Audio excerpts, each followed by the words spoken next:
خدا قدوس کے برحق نام میں آپ سب کی سلامتی ہو۔ آج ہم جس موضوع پر گفتگو کریں گے وہ موضوع خداوند یسوع مسیح کے بارے میں ہے۔ جیسا کہ آج کل کرسمس کی تیاریاں جاری ہیں تو ہم نے سوچا کہ کیوں نہ خداوند یسوع مسیح کی ذات پر جو ہے وہ گفتگو کی جائے۔ ہم دیکھیں گے کہ خداوند یسوع مسیح کی آمد کا کیا فلسفہ تھا، ان کی اس دنیا میں تشریف آوری کے کیا مقاصد تھے۔ اس پر آج ہم کچھ منٹ جو ہے وہ بات کریں گے۔ خداوند یسوع مسیح تاریخ کی ایک ایسی شخصیت ہے جنہوں نے تاریخ کو بہت متاثر کیا۔ دنیا میں جتنے بھی ریفارمرز گزرے ہیں، دنیا میں جتنے بھی استاد گزرے ہیں، دنیا میں جتنے بھی بڑی لوگ گزرے ہیں جنہوں نے تاریخ کو بہت متاثر کیا ہے، جب ہم ان تمام لوگوں کی فہرست دیکھتے ہیں تو ان میں سر فہرست ہمیں جو نام نظر آتا ہے وہ خداوند یسوع مسیح کا نام ہے۔ یہ محض عقیدت کی وجہ سے میں یہ بیان نہیں کر رہا، بلکہ حقیقتاً بہت سے لوگ جو کسی بھی طرح سے خداوند یسوع مسیح پر کوئی مذہبی ایمان نہیں رکھتے، کوئی مذہبی عقیدہ نہیں رکھتے، وہ بھی چاروں نہ چار یہ قبول کرنے میں کوئی یار محسوس نہیں کرتے کہ بے شک خداوند یسوع مسیح کی جو ذات ہے وہ تاریخ کو بہت متاثر کرتی ہے، اور انہوں نے تاریخ کو بہت متاثر کیا۔ 2000 سال سے زیادہ عرصہ گزر چکا ہے۔ ایک ایسی شخصیت جو ایک مفتوحہ اور مقبوضہ ملک میں پیدا ہوئی، اس ملک کا ایک دور دراز دور افتادہ گاؤں بیت لحم، اس میں پیدا ہونے والی ایک شخصیت جو بہت امیر کبیر گھرانے میں پیدا نہیں ہوئی، اس شخصیت نے تھوڑے ہی عرصے میں تاریخ کو ایسا متاثر کیا کہ لوگ آج بھی ان کا جو ہے وہ نام لیتے ہیں، لوگ آج بھی ان کا ذکر کرتے ہیں، لوگ آج بھی عقیدت میں، احترام میں ان کے ذکر میں جو ہے وہ سر جھکا لیتے ہیں۔ یہ ایک ایسی شخصیت ہیں جن پر جو ہے وہ بہت تنقید بھی ہوئی، جن پر لوگوں نے بہت دشنام ترازیاں بھی کی، لیکن ان تمام چیزوں کے برعکس ان کی شخصیت جو ہے مزید بلندی کے ساتھ، مزید عظمت کے ساتھ جو ہے وہ نکھر کر سامنے آتی ہے۔ جب ہم دیکھتے ہیں خداوند یسوع مسیح کی شخصیت پر تو ہمیں پتہ چلتا ہے کہ وہ جس ماحول میں پلے بڑھے، جس ماحول میں انہوں نے تبلیغ کا کام کیا، جس ماحول میں انہوں نے مذہبی جو نظریات ہیں وہ پیش کیے اور یہودیوں کی اصلاح کی کوشش کی، وہ بڑا عجیب و غریب طرح کا ماحول تھا۔ اس سے پیشتر کہ ہم خداوند یسوع مسیح کی آمد کے مقاصد کی طرف جائیں، ہمیں تھوڑا پس منظر کو دیکھنے کی ضرورت ہے۔ ہمیں ضرورت اس امر کی ہے کہ ہم مسیح خداوند کے تہذیبی پس منظر کو دیکھیں، ان سے پیشتر جو بڑی بڑی تہذیبیں گزر چکی تھیں، انہوں نے کیا تاریخ کو متاثر کیا، انہوں نے کیسے سماج پر اثرات ڈالے، اور سماج نے جو ہے ان مذاہب کو، ان تہذیبوں کو، ان اہل اقتدار لوگوں کو کس طرح جو ہے وہ اپنے اندر جو ہے وہ ویلکم کیا۔ مسیح خداوند جب اس دنیا میں آئے تقریباً آج سے 2000 سال پہلے، تو ان سے پہلے بڑی تہذیبیں جو ہیں وہ تاریخ کے سٹیج پر آ کر، ٹھہر کر، رہ کر، اپنا اثر قائم کر کے، لوگوں کو فتح کر کے وہ تہذیبیں گزر چکی تھیں۔ جس وہ امپائر میں مسیح خداوند آئے، وہ ابھی ان کا مقام و مرتبہ، ان کا جاؤ جلال تو تاریخ ابھی دیکھ رہی تھی، لیکن ان سے پہلے جو بڑی تہذیبیں گزر چکی ہیں انہوں نے بہرحال تاریخ پر بہت اثر چھوڑا۔ ان میں سر فہرست جو ہے وہ قدیم اور جدید بابل کی تہذیبیں ہیں، مصر کی تہذیب ہے، اور ان تمام قدیم تہذیبوں کے بعد مسیح خداوند سے 200-400 سال پہلے جو ایک بڑی تہذیب گزری ہے وہ یونانی تہذیب ہے۔ اسکندر اعظم بھی اسی تہذیب کی پیداوار تھا۔ اس نے بھی تھوڑے ہی عرصہ میں تاریخ کو بہت متاثر کیا، اس نے بہت سے ممالک کو فتح کیا ایک تھوڑے عرصہ میں۔ تاریخ جو ہے وہ اس طرح کے جنگجوؤں سے بھری پڑی ہے، جس طرح اسکندر اعظم ہے اور اس سے پہلے قدیم اور جدید بابل کے جنگجو گزرے ہیں، اس سے پہلے پرشین امپائر کے بڑے بڑے بادشاہ، بڑے بڑے جرنیل، بڑے بڑے جنگجو گزرے ہیں۔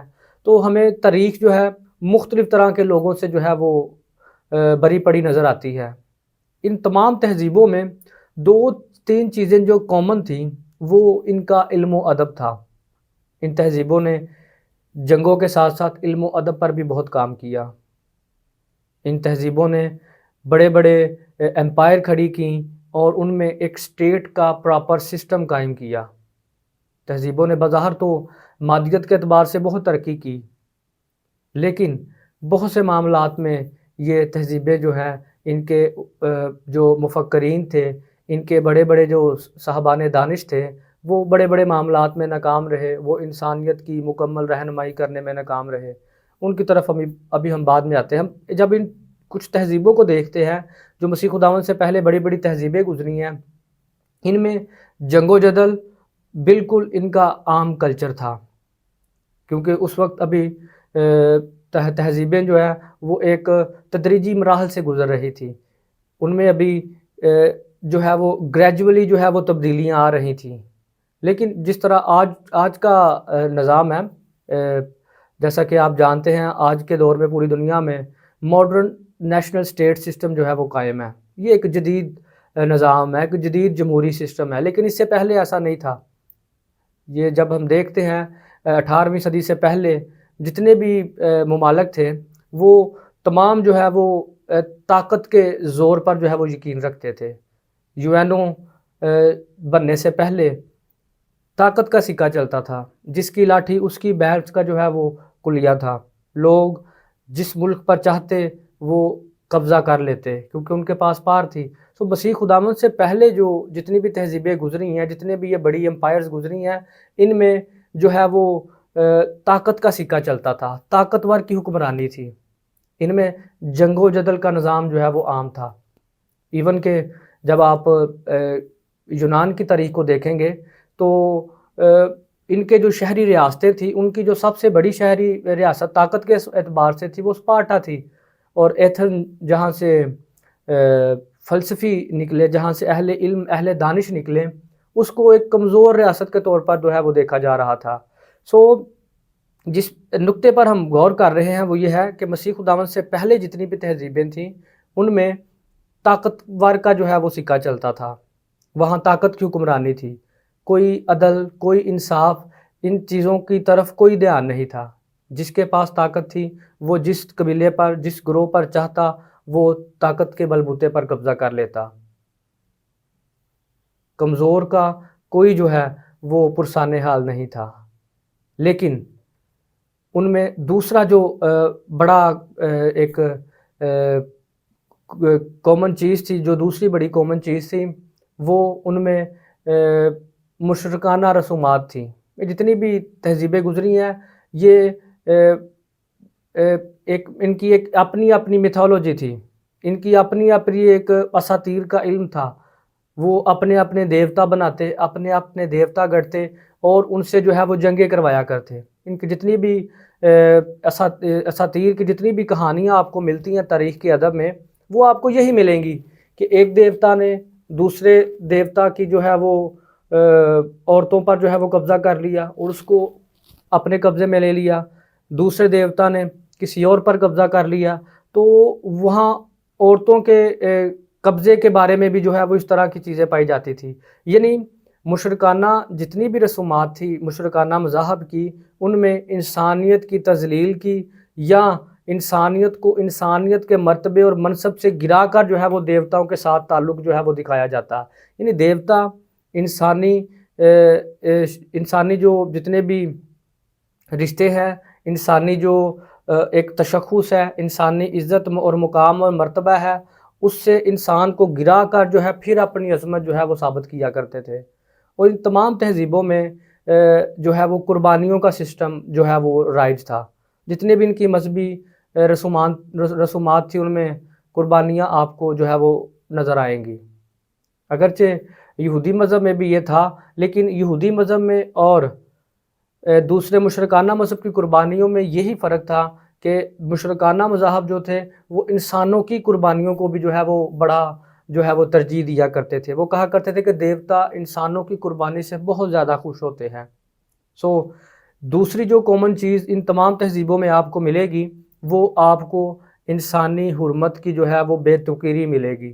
انسانی مقام و مرتبے کی آپ کو کوئی ان میں چیز نہیں ملے گی.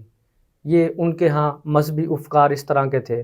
اور جب ہم دیکھتے ہیں یونانی ادب کے بارے میں، جب ہم یونانی فلسفے کو دیکھتے ہیں تو مسیح خداوند سے 300-400 سال پہلے لوگ جو ہے وہ جنگ و جدل سے نکل کر ابھی علم و ادب کی طرف آ رہے تھے. یونان کی جتنی بھی شہری ریاستیں تھیں وہ تمام کی تمام شہری ریاستیں جو ہے وہ جنگ و جدل کے کلیے پر جو ہے وہ یقین نہیں رکھتی تھی.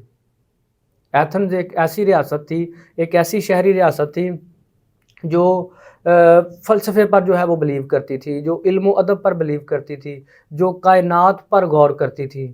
اور یہ جتنے بھی ایتھن میں جو ہے فلاسفر پیدا ہوئے انہوں نے اپنی زندگیاں وقف کر دیں کہ وہ انسان کی حقیقت کو دریافت کریں، وہ کائنات کے رازوں سے پردہ اٹھائیں، وہ کائنات میں جو ہے وہ جتنے بھی اسرار و رموز ہیں ان کو جاننے کی کوشش کریں، وہ کائنات کی سچائیوں کو تلاش کریں.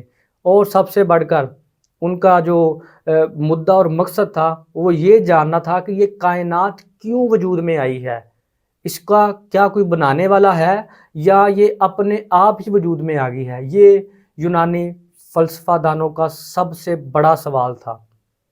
جب اسی طرح غور و خوض ہونے لگا کائنات پر تو مختلف فلاسفر جو تھے انہوں نے مختلف طرح کے نظریات پیش کیے. کوئی فلاسفر کہتا کہ یہ جو کائنات ہے یہ پانی سے بنی ہے، کوئی فلاسفر کہتا کہ یہ کائنات جو ہے یہ آگ سے بنی ہے، کوئی فلاسفر کہتا کہ یہ خاک سے بنی ہے، کوئی فلاسفر کہتا کہ یہ تمام کائنات جو ہے یہ ہوا سے بنی ہے. سو ہر طرح سے فلسفہ دانوں نے، فلاسفرز نے کائنات کی اپنی تعبیر کرنے کی کوشش کی، اپنی توجیہات جو ہے وہ بیان کرنے کی کوشش کی. لیکن ان کے پس پردہ جو چیز تھی، جو انہیں چیز ان سچائیوں سے پردہ اٹھانے کے لیے یا خدا کی یا کائنات کی جو راز ہے اس کو دریافت کرنے کے لیے جو چیز اکسا رہی تھی وہ خدا کی ذات کا عرفان حاصل کرنا تھا. وہ جاننے کی کوشش میں لگے تھے کہ آیا اس کائنات کا بنانے والا کوئی ہے یا نہیں، کیا کوئی بڑی شخصیت اس کائنات کو چلا رہی ہے یا نہیں. جب اسی طرح غور و خوض ہو رہا تھا اور فلاسفر جو ہے وہ اپنے اپنے نظریات پیش کر رہے تھے تو دو مکتبہ فکر وجود میں آ گئے. ایک مکتبہ فکر جو ہے وہ مادیت پرست تھا. وہ کہتے تھے کہ نہیں جی، کائنات کے بنانے کے پیچھے جو ہے وہ کوئی آئیڈیا جو ہے وہ نہیں ہے، بلکہ یہ کائنات جو ہے یہ اپنے آپ بنی ہے، مادہ جو ہے یہی اس کا خالق ہے، اس کے پیچھے کوئی آئیڈیا نہیں ہے، کوئی خیال نہیں ہے. سو ایسے جو فلاسفر تھے ان کے گروہ کو کہا گیا کہ یہ مادیت پرست ہے. جبکہ دوسرے جو مثالیت پرست تھے ان کے ہاں یہ خیال پایا جاتا تھا کہ مادہ جو ہے اس کا خالق نہیں ہے، بلکہ اس کے پیچھے کوئی منظم خیال ہے، اس کے پیچھے کوئی منظم آئیڈیا ہے جس نے اس ساری کائنات کو جو ہے بنایا ہے. اور وہی آئیڈیا جو ہے وہی اس ساری کائنات کو بنایا ہے اسی آئیڈیا نے، اور اسی آئیڈیا کے تحت جو ہے یہ ساری کائنات کا نظام چل رہا ہے. تو یہی سلسلہ جو ہے وہ چلتا رہا اور فلاسفر جتنے بھی یہ گروہ تھے وہ اپنے اپنے مکاتب فکر کے مطابق جو ہے اس پر غور و خوض اور تحقیق کرتے چلے گئے. سو یہ ایک طرح کا ایک پوری ایک تحریک بنی، یہ دونوں جو مکاتب فکر تھے. پھر ان مکتبہ فکر جو تھے ان کے اندر سے آگے بہت سے مکاتب جو ہے وہ نکلے. جب میں ان ساری چیزوں کو ایک فلسفے اور ادب کے طالب علم کی حیثیت سے یا ایک مذہب کے طالب علم کی حیثیت سے دیکھتا ہوں تو ایسے لگ رہا ہے جیسے مسیح خداوند سے پہلے کی جتنی بھی تہذیبیں گزری ہیں یا جتنے بھی ادوار گزرے ہیں، یہ جتنے بھی ادوار گزرے ہیں یہ تمام کے تمام انسانیت کو صحیح راستے پر رہنمائی کرنے میں جو ہے وہ ناکام رہے ہیں. فلسفہ دانوں نے بڑی محنت کی لیکن وہ تمام سوالوں کے حتمی جوابات نہیں دے سکے. وہ جو ہے مزید گتھیوں میں الجھتے گئے. عام لوگوں تک جو ہے ان کے جواب صحیح طرح نہیں پہنچ سکے. لوگ جو ہے وہ جس طرح فلسفی گفتگو کی کیفیت کا شکار تھے، لوگ بھی اسی کیفیت کا شکار ہوئے. سو لازم تھا کہ کوئی ایسی شخصیت آتی جو انسانیت کو صحیح راستے پر گامزن کرتی، جو انسانیت کو راہ حق پر گامزن کرتی۔ ایک مقام پر سقراط اور افلاطون نے بھی یہ کہا تھا کہ ابھی جو صورتحال چل رہی ہے، انسانیت کو سمجھ نہیں آ رہی، یا انسان کو سمجھ نہیں آ رہی کہ انسان کی اور کائنات کی حقیقت کیا ہے۔ لازم ہے کہ کوئی آسمان سے اتر کر نیچے آئے اور انسان کو بتائے کہ سچائی کیا ہے، حقیقت کیا ہے، حق کیا ہے۔ مسیح خداوند سے پہلے کہ یہ تہذیبی حالات تھے، یہ ایک پورا تہذیبی پس منظر تھا۔ اب ہم دیکھتے ہیں کہ مسیح خداوند کی جب آمد ہوئی تو اس وقت یہودیوں کے کیا حالات تھے، ان کے سیاسی حالات کیا تھے، ان کے سماجی حالات کیا تھے۔ یہودی اس وقت ایک غلام قوم کی حیثیت سے زندگی گزار رہے تھے۔ جیسے ہی 300 سال پہلے یونان کے جو جرنیل تھے ان کا قبضہ ہوا یہودیوں کی ریاست پر، تو یہودی جو ہے وہ یونانیوں کے جو ہے وہ مفتوح ہو گئے۔ تب سے لے کر بعد کے عرصہ تک وہ مسلسل جو ہے وہ ایک جبر کا شکار رہے ہیں۔ اس سارے جبر نے، اس سارے امپائرز کے ریاستی جبر نے یہودیوں کی جو تاریخ ہے اس کو بہت متاثر کیا، اور ان کے ایک قومی تشخص کو اور ایک مذہبی پس منظر کو بھی جو ہے وہ بہت متاثر کیا۔ ان کی مذہبی تشخص جو ہے وہ بہت متاثر ہوا، اور ان کے ہاں ایک ایسا مذہبی طبقہ پیدا ہو گیا جو مذہب کو بطور سیاست کے ٹول کے استعمال جو ہے وہ کر رہا تھا مسیح خداوند کے عہد کے اندر۔ اس کا یہ تہذیبی پس منظر یا اس کا ایک سیاسی پس منظر تھا، جس کی وجہ سے مسیح خداوند کے عہد کے جو یہودی تھے وہ ایک بڑی عجیب سی صورتحال کا شکار تھے۔ مسیح خداوند کے عہد کے جو یہودی تھے وہ سیاسی طور پر بھی جو ہے وہ بہت پستی کا شکار تھے۔ ظاہری بات ہے ان کے پاس کوئی اسٹیٹ نہیں تھی۔ جو بادشاہ ان پر مسلط کیا گیا تھا وہ یہودیوں کے مفادات سے زیادہ اپنے رومی جو ان کے آقا تھے اس کا وہ زیادہ محافظ تھا۔ تو اس وجہ سے سیاسی اعتبار سے بھی یہودی جو ہے وہ بڑی پستی کا شکار تھے، وہ بڑی خراب صورتحال کا سامنا کر رہے تھے۔ سماجی طور پر بھی سیاست کا سماج پر بھی اثر ہوتا ہے۔ سماجی طور پر بھی جو ہے ان کے اپنے بہت سے مسائل تھے۔ وہ فرقہ پرستی کا بہت حد تک شکار تھے، اور فرقہ پرستی نے ان کو بہت نقصان پہنچایا تھا۔ ان فرقہ پرستی کی وجہ سے، ان کے آپسی اختلافات، آپسی لڑائیوں کی وجہ سے وہ ایک طور سے متحد جو ہے وہ ہونے کا ثبوت نہیں دے پا رہے تھے، اور جب وہ متحد نہیں ہوتے تھے تو پھر وہ اپنے جو ان کے اس وقت کے رومی حکمران تھے ان سے کوئی بات نہیں منوا سکتے تھے۔ تو اس وجہ سے سماجی خرابیاں ان میں بہت پیدا ہو گئی تھی۔ ان میں نا اتفاقی، ان میں آپسی گروہی لڑائی جھگڑے، ان کے ہاں جو ناکام بغاوتیں ہو رہی تھیں ان کی وجہ سے بھی وہ بڑا نقصان اٹھا رہے تھے۔ اور سب سے بڑھ کر انہوں نے فرقہ پرستی کی وجہ سے من مانی دینی تشریحات کر رکھی تھیں، اور یہی دینی تشریحات جو تھیں وہ ان کا مذہبی تشخص اور ان کی مذہبی جو تعبیر ہے اس کو بہت نقصان پہنچا رہی تھی۔ اصل مذہب کی صورت کو انہوں نے بگاڑ دیا تھا، اور اپنے مفادات کے لیے، اپنے اغراض و مقاصد کے لیے انہوں نے غلط مذہبی تشریحات کر کے اپنے مذہب کو جو ہے وہ اس کے تشخص کو بگاڑا ہوا تھا۔ یہ یہودیوں کا پس منظر تھا۔ وہ سیاسی طور پر بھی ابتری کا شکار تھے، وہ فرقہ پرستی کی وجہ سے مذہبی طور پر بھی ابتری کا شکار تھے، اور وہ سماجی ابتری کا بھی شکار تھے۔ ایسی صورتحال میں خداوند یسوع مسیح کی جب آمد ہوئی تو ان کے سامنے جو مقاصد تھے وہ مقاصد بڑے کلیئر تھے۔ وہ مقاصد جو ہے وہ اپنی ذات میں 3 مقاصد تھے۔ پہلا جو ان کے مد نظر سب سے بڑا مقصد تھا وہ خدا کے دین کو اس کی اصل صورت میں بحال کرنا تھا، جو دین شروع سے چلتا آ رہا تھا یہودیوں کے ہاں، اور جس دین کا ایک مقصد یہ تھا کہ تمام غیر قومیں جو ہے وہ خدا کی راستے پر آئیں گی، وہ خدا کے دین پر آئیں گی، وہ توحید کے پیغام پر آئیں گی۔ اس مقصد کو جو ہے مسیح خداوند پورا کرنے جو ہے وہ اس دنیا میں آئے تھے۔ خدا نے جب ابراہیم کو کہا کہ تیرے وسیلہ سے غیر قومیں برکت پائیں گی، تو دراصل یہ برکت جو ہے مسیح خداوند کے عہد میں مسیح خداوند کی مصلوبیت کے سبب سے غیر قوموں میں منتقل ہونی تھی۔ دوسرا مسیح خداوند کے پیش نظر جو بڑا مقصد تھا وہ اپنی مصلوبیت کے وسیلہ سے تمام بنی نوع انسان کو نجات میں جو ہے وہ داخل کرنا تھا، ابدی نجات میں داخل کرنا تھا۔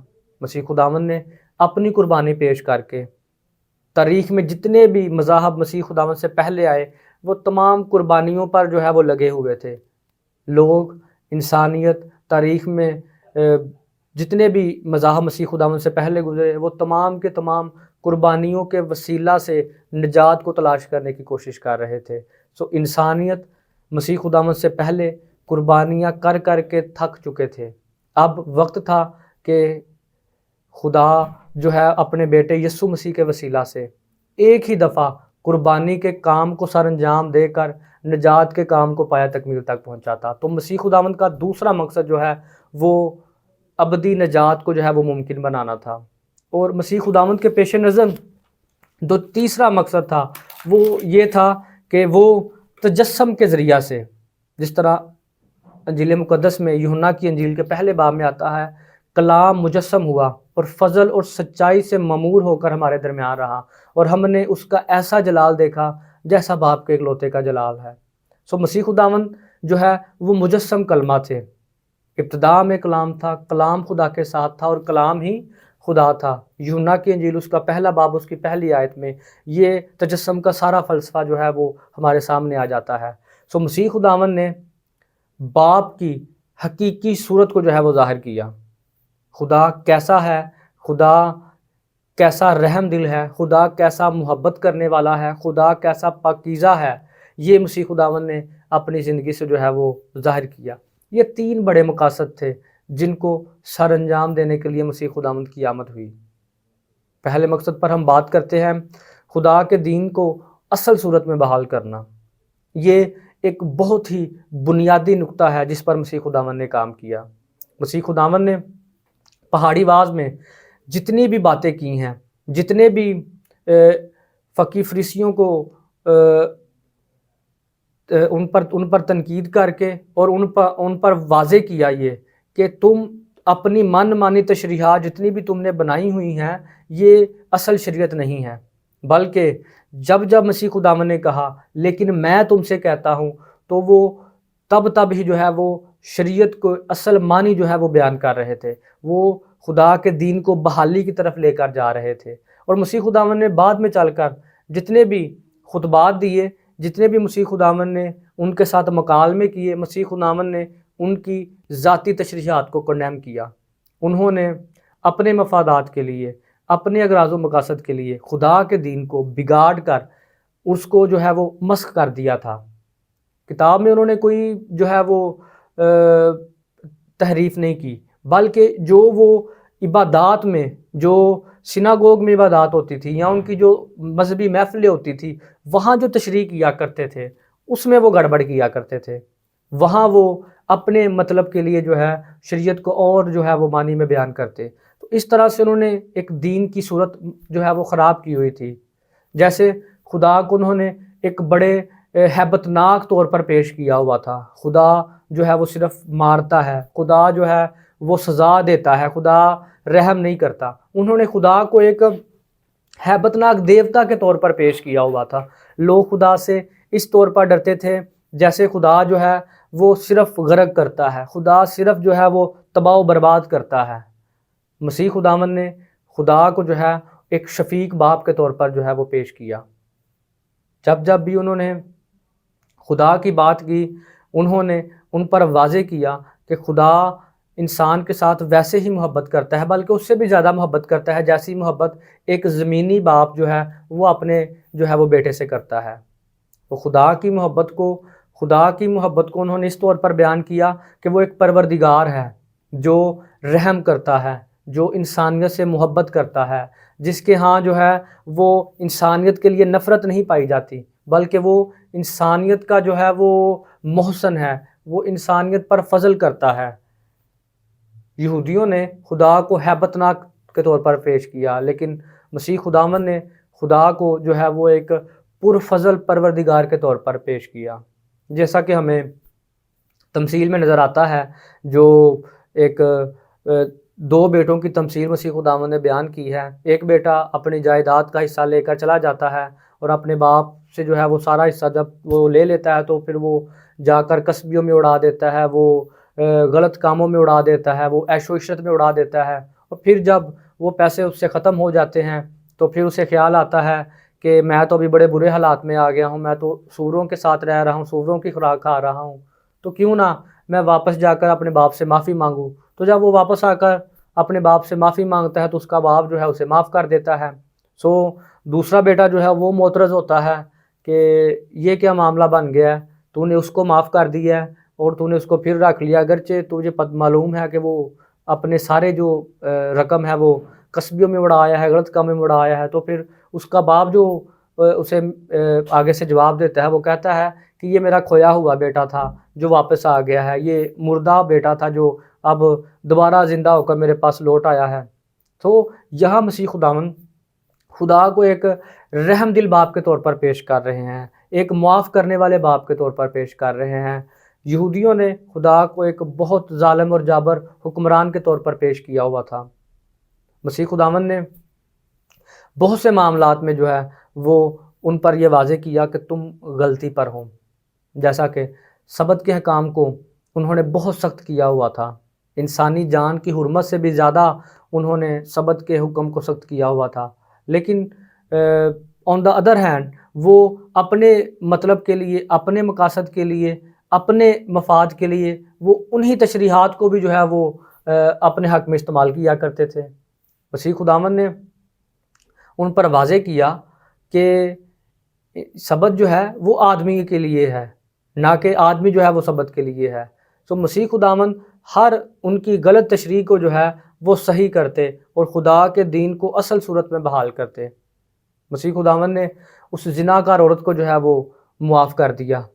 وہ یہ جو ہے وہ مسیح خداوند کو جو ہے وہ ٹیسٹ کرنے کے لیے ان کے سامنے ایک زناکار عورت کو لے آئے۔ تو مسیح خداوند نے ان پر جو ہے وہ سوال کیا کہ تم میں سے اسے پہلے سب سے وہ پتھر مارے جس نے خود کبھی گناہ نہیں کیا ہو، اور پھر وہ وہاں سے چل دیے۔ تو یہ بھی ان کے ہاں ایک طرح سے چیز پیدا ہو گئی تھی کہ مرد جو ہے وہ عورت سے ہر معاملے میں سپیریئر ہے۔ تو جیسا کہ آپ جب یہ واقعہ پڑھتے ہوں گے تو آپ کے سامنے ہوگا کہ وہ مرد کو لے کر نہیں آئے، عورت کو لے کر آ گئے ہیں، مرد کو انہوں نے بھگا دیا ہے، یا مرد کو وہ دانستہ طور پر لے کر ہی نہیں آئے۔ تو ان کے ہاں یہ ایک چیز بھی پیدا ہو گئی تھی۔ سو مسیح خداوند نے یہاں ایک ٹھکرائے ہوا طبقہ جو عورتوں کا ٹھکرایا ہوا طبقہ ہے اس کی بھی نمائندگی کی ہے۔ پھر ان کے ہاں ایک اور ٹھکرایا ہوا طبقہ تھا، وہ ٹھکرایا ہوا طبقہ عام لوگوں کا تھا۔ عام لوگ، کامن مین، ایک لے مین جو ہے، اس کے ہاں اس کی عام آدمی کی کوئی وقت نہیں تھی ان کے ہاں۔ ان کا جو مذہبی اشرافیہ کا طبقہ تھا وہ عام آدمی کو کیڑے مکوڑوں سے جو ہے وہ تعبیر کرتا تھا۔ وہ کہتا ہے جیسے کیڑے مکوڑے ہیں، وہ ایک عام آدمی بالکل ایسا ہی ہے، وہ ہر حال میں گناہ گار ہوتا ہے، وہ پاکیزگی کے اصولوں کا کوئی خیال نہیں کرتا، اسے مذہبی احکام کا کوئی پتہ نہیں ہے، اسے مذہبی علم کوئی نہیں ہے، اس لیے عام آدمی کی کوئی اوقات نہیں ہے۔ لیکن مسیح خداوند نے ہمیشہ عام آدمی کی بات کی ہے۔ وہ عام آدمی کے ساتھ بیٹھے ہیں، عام آدمی کی محفلوں میں بیٹھے ہیں، عام آدمیوں کے ساتھ انہوں نے کھایا پیا ہے، عام آدمیوں کو جو ہے انہوں نے نمائندگی کی ہے۔ سو مسیح خداوند جتنا بھی عرصہ رہے وہ خدا کے دین کو اصل صورت میں بحال کرنے کے لیے رہے۔ دوسرے نمبر پر ہم دیکھیں گے کہ مسیح خداوند اس دنیا میں جب آئے تو انہیں اس بات کا مکمل طور پر ادراک تھا کہ وہ کس کام کے لیے آئے ہیں۔ وہ شروع دن سے ہی جانتے تھے کہ میرا کام پوری انسانیت کے لیے جو ہے وہ قربانی کو پیش کرنا ہے اور مصلوب ہو کر تمام انسانیت کو ابدی نجات میں داخل کرنا ہے۔ یہ وہ شروع سے جانتے تھے۔ وہ شروع سے یہ بیان کرتے آ رہے تھے کہ لازم ہے کہ ابن آدم کو جو ہے وہ اونچے پر چڑھایا جائے۔ وہ اپنے سامنے مصلوبیت اور صلیبی موت دیکھ کر وہ بھاگے نہیں ہیں، بلکہ وہ خود جو ہے وہ موت کی طرف بڑھ رہے ہیں، کیونکہ موت تو ان کے لیے موت ہے ہی نہیں، وہ تو سراپا زندگی ہے۔ ان کے نزدیک تو وہ موت کوئی موت ہی نہیں ہے، تو اس لیے وہ اس موت سے ڈرے نہیں ہیں۔ وہ موت کی آنکھوں میں آنکھیں ڈال کر جو ہے وہ مصلوب ہوئے ہیں، موت کی آنکھوں میں آنکھیں ڈال کر جو ہے مسیح خداوند نے موت کو کہا ہے کہ میں آیا ہی اس لیے ہوں کہ میں تجھے جو ہے وہ شکست دوں۔ تیسرے نمبر پر جو مسیح خداوند کا بڑا مقصد تھا، وہ جو تجسم تھا وہ ان کے پیش نظر تھا۔ تجسم کا جتنا بھی معاملہ ہے، یعنی کلمہ نے جو جسم اختیار کیا ہے وہ اس لیے کیا ہے تاکہ قربانی کا کام مکمل ہو، اور خدا باپ کی محبت جو ہے، ازلی ابدی محبت جو ہے، خدا کا جو لامتناہی رحم ہے، خدا کا جو لامتناہی فضل ہے، وہ انسانیت پر واضح ہو۔ خدا کا فضل کبھی جو ہے وہ ختم نہیں ہوتا، اور مسیح خداوند نے خدا کا جو چہرہ ہے وہ بنی انسان کو دکھایا ہے۔ الوہیت کی ساری معموری اسی میں مجسم ہو کر سکونت کرتی تھی اور کرتی ہے۔ خدا کو کسی نے کبھی نہیں دیکھا، اکلوتا بیٹا جو باپ کی گود میں ہے اسی نے ظاہر کیا۔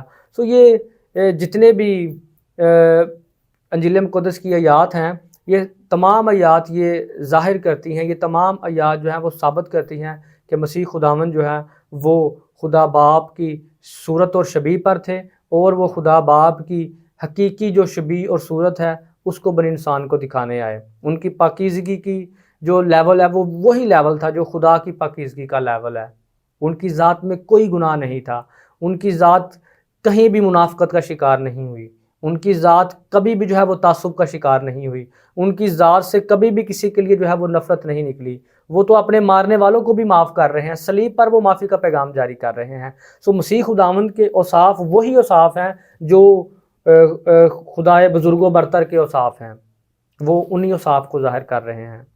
مسیح خداوند نے اپنے اخلاق سے، اپنے کردار سے، اپنی پاکیزہ زندگی سے، اپنی محبت سے، اپنے فضل سے، اپنے رحم سے یہ ثابت کیا کہ میں مجسم کلمہ ہوں۔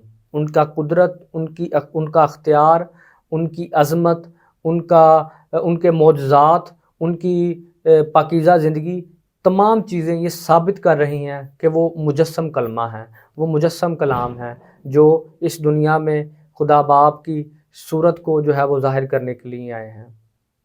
سو یہ ایک مختصر وقت میں کچھ نکات تھے جو میں نے اس موضوع کے تعلق سے آپ کے سامنے رکھے ہیں۔ موقع ملا تو اس موضوع پر مزید جو ہے وہ گفتگو کریں گے، اور اس کے اور پہلوؤں پر بھی جو ہے وہ ہم بات کریں گے۔